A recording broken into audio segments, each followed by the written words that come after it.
no. So what's your situation as a Black woman who moved to Japan, married a Japanese man, raising two twin beautiful boys?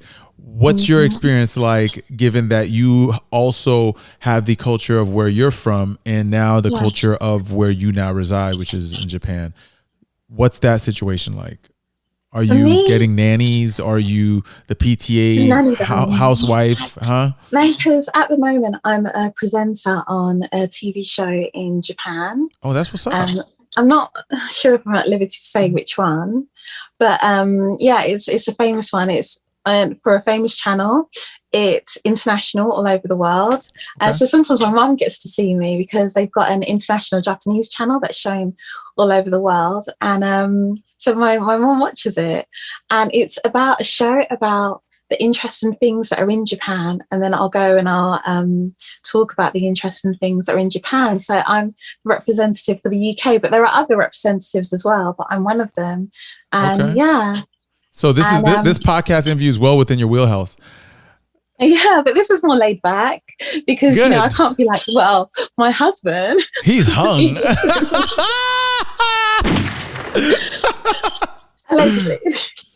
Okay. And, So given that I would say you're a career woman, if you have that responsibility. And then also my kids are huge, absolutely huge models. So, and when I say models, and this is no offense to anyone who's like an Instagram, like their kids do Instagram or something like that. Literally, you'll walk in a store in Japan and there'll be a poster of my kids there.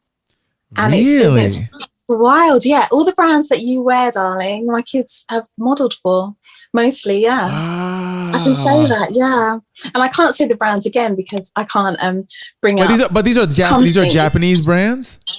International brands, my darling. International brands, my darling. But of course. You know what's so nice? But this is, and I hope this gets seen by someone. This is what's so beautiful is I was told I couldn't have kids, and I've got a condition called endometriosis. Okay. And it is very, very painful, and it means that it's the number one. I think it's the number one reason why most people can't have kids. Okay. And I remember this surgeon saying to me I had to have an operation, and there was like it's not very nice. There was like a lump on an ovary, on an ovary. Yeah. That's what they look like. And he said, and my doctor's super sweet, and he was like, because my doctor and I kind of grew up together, if that makes sense, because when I was a teenager, he just ended up going into his practice. Yeah. So he saw me grow up, and so he sent me to the best specialist for my condition in the UK. And this surgeon just comes in and he goes, I want to cut off your ovary. And I said, no, are you crazy? And he says, well, it doesn't work anyway. And I said, no. And I wrote in my notes, you must not cut this ovary off. And he got so mad, he stormed out the room. Wow. And and I had the surgery. I don't know if they cut it. At the time I didn't know. And, we got married and I couldn't have kids. And in Asia, I'm crying, laughing. Wait, you got married and it was expected that you weren't going to have kids and your husband knew that? So when I met my husband and when he said we were going to get engaged, so as not to trap him, I said, come to the doctor with me. And because we used to come to the doctor with me, and I want you to hear about the condition that I have and that I might not be able to have kids. Oh. Putting it out there, like, boys got to know, right? Yeah. And he was just like, he was very optimistic, but he absolutely adores kids, which is one of the things that made me like him. So it was kind of like this really tough situation to be in. And I'm not going to lie, it was really hard because we're trying, like I said about my guy. And you're good at the practice. And I think what's happening, and during this time, my dad was being up and down, and we've come to like a resolution now. After when you've got grandkids, everyone becomes a bit normal. But it was just a very, very difficult time, if I'm honest. And people in Asia were direct. Like we were in Shanghai at one point, and they're just so blatant, and they're like, "Why don't you just get a new wife?" Like, this one's Really? broken. Yeah, because it's just very practical. You have a lineage. You have Wow. this lineage. And he was the eldest, and it wasn't his parents. His parents didn't put any pressure. His parents were beautiful. But it was from other people, they're very direct. Like, if this one's broken, get a new one. Like, what is the problem? Like, I'm not, again, I don't want to generalize and say this is everyone, but it's very much practical. You have to continue a lineage. So why would you carry on with someone who's broken? Wow. And it was a very tough time. And I'm not going to lie, I went through it. And it was even kind of making me distance from him, because I was feeling like, this is not fair. He deserves more. Yeah. And I was doing karate.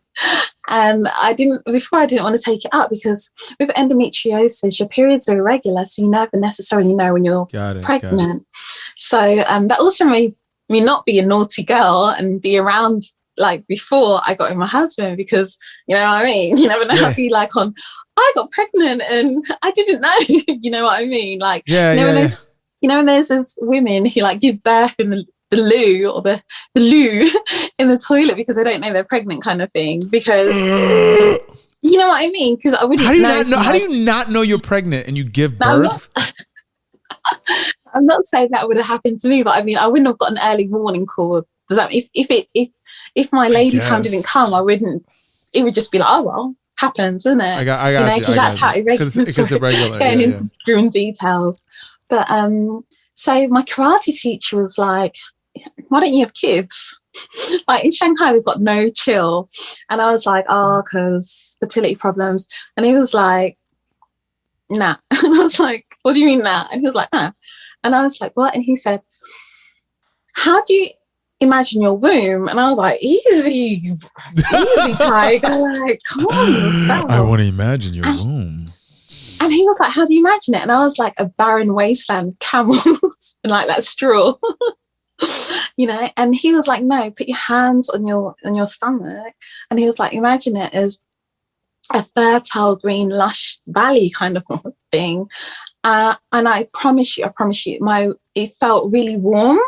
Like, he was just like, imagine that energy there. And he was just telling me to like visualize, life basically. And I prayed a lot. And if not everyone, I know not everyone's into prayer, people can meditate, whatever they want to, just to calm themselves, because when you're stressed, that also affects endometriosis. I prayed a lot, like probably on my knees, God, why? At first my prayers were like, God, why? But then after, it was just like more calm. I just said, God, I give it to you, and I go on with my life, like, because I was holding on to it so tight. I want to have kids. I just said, I give it to you. I started loving on myself. I started drinking green tea. I started taking really, really potent vitamins, and and also Chinese herbs and stuff like that. And the reason why I say this is not to be like airy fairy woo woo, but just to say that a lot of people might want something, but they don't take the steps to just love on their body. I'm not saying you do this and you can get pregnant, but I'm just saying love on your body sometimes. Just say to yourself, I love you, body. I'm grateful for you. Yeah. You know what I mean? And this is going to sound woo-woo, but I think the body can hear you, because when you're looking at something and you're getting turned on, the body can hear you. So when you're telling yourself so much negativity, the body can hear you as well. And I think for me, what was also key was just letting go, because I was holding on so tight. And then we got pregnant. That's pregnant, and I know. Good job. And to add on to it, it was twins. Like, it was wild. And what was so funny is I went to see my midwife, and she just slid this piece of paper across the table, and I was like, "What's this?" And it was I think it was when I was 18, my 18-year-old self, and the note that I'd written to the doctor saying, do not cut off my ovary. And it it was still in my books because it's in the medical books. It was because I literally wrote it on, you have a consent form for surgery, and I wrote it on the consent form. So it was literally on official paper. It was on the consent form. Wow. I'd written it in the notes, and Do not cut my and it was just like my myself then had helped myself now. Do you know what I mean? And it was just such a poignant moment that you don't know what you're leading yourself up. Are you thanking, what is yourself 10 years from now going to think of you? You know what I mean? And it was just so poignant. And we went on to have twins. So